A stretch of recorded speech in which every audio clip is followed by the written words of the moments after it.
beere daal 2000 jëlal lii dana jeex tey wanteer ba commencé na beere daal téeméer ak juróom benn beere daal 2000 jëlal lii dana jeex tey beere daal 800 beere daal 2000 jëlal lii dana jeex tey. marché Ocass marché Ocass ci dëkk bu sell bii di Touba bokk na ci marché yi gën a rëy ci réew mi mën nañu wax sax ne marché sous-régional la ndax nationalité yépp yi nekk ci sous-région bi daje nañ fii.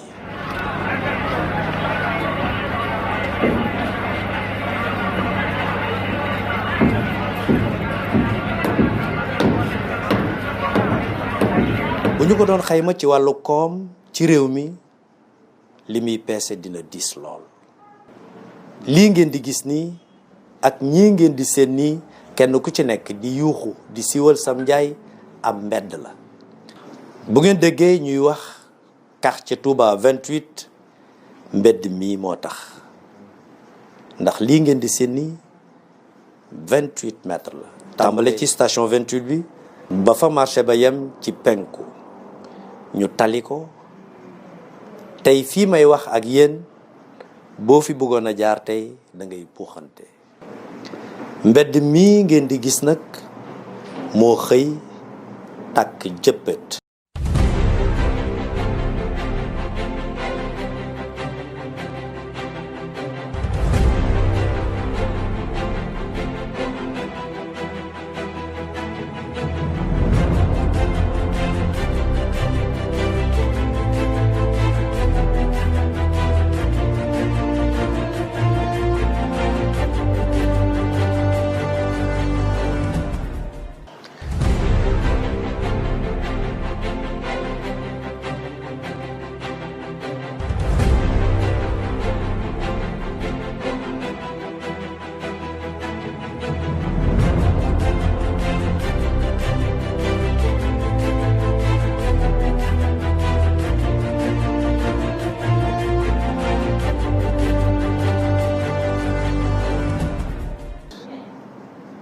vers 1h du matin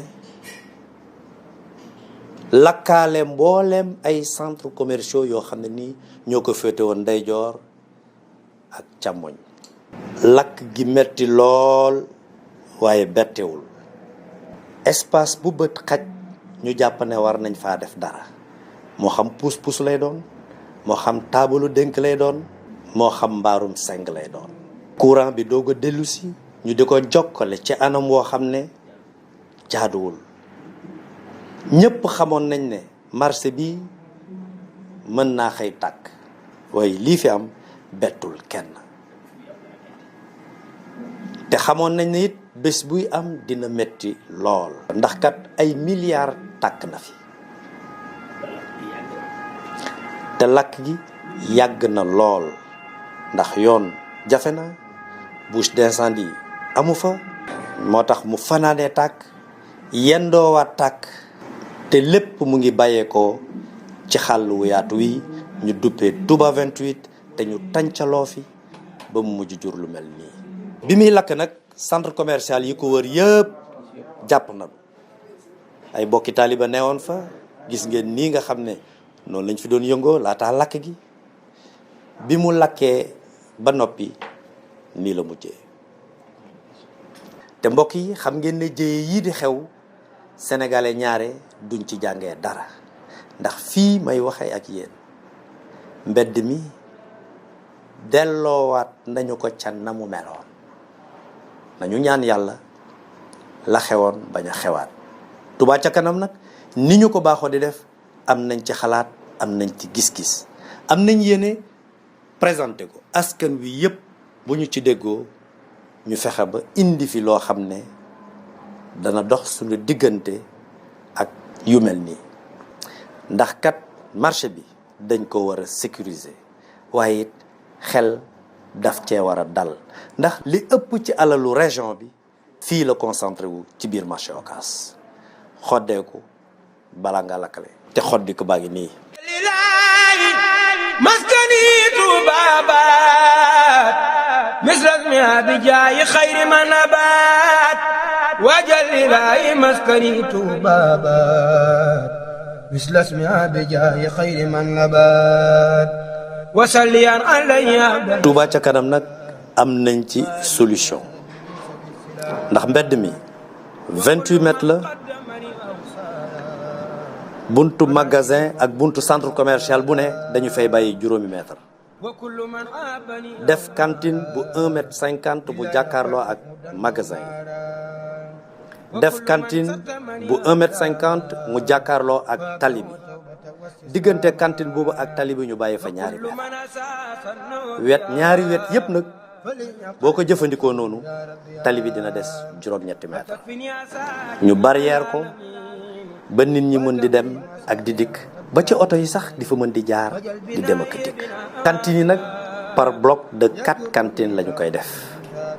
seen diggante dina des espace boo xam ne ni nit ña dañ cay mën di dem ak di dikk di mën a gisit magasin yi nga xam ne nii ñoo féete ci gannaaw lii lépp nag conception bi bàyyi na xel toilette yi bàyyi na xel cet gi bàyyi na xel ba ñi fay yëngu kenn ku ci nekk yem fa nga war a yem ci gàttal daal lu méngoo ak jamono lu méngoo dëkk bu sell bii di Touba. lii nag mooy yéenay Touba ca kanam ci marché bi buñ ci amee ndigalal sëriñ fas yéene ko ànd ak mboolem acteurs yi dooree ko ci commune bi nga xam ne ñoo yore marché yi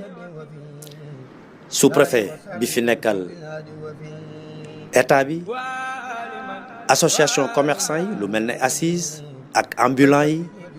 délégué de marché yi ak mbooleem ñu yore centre commerciaux yi ak képp kuy bonne volonté te bëgg lu baax ñor la te nga nekk ci dëkk bu sell bi di Touba bàyyiwuñ kenn wajalu rabbi minnan muajjala jalibatan minnan muajjala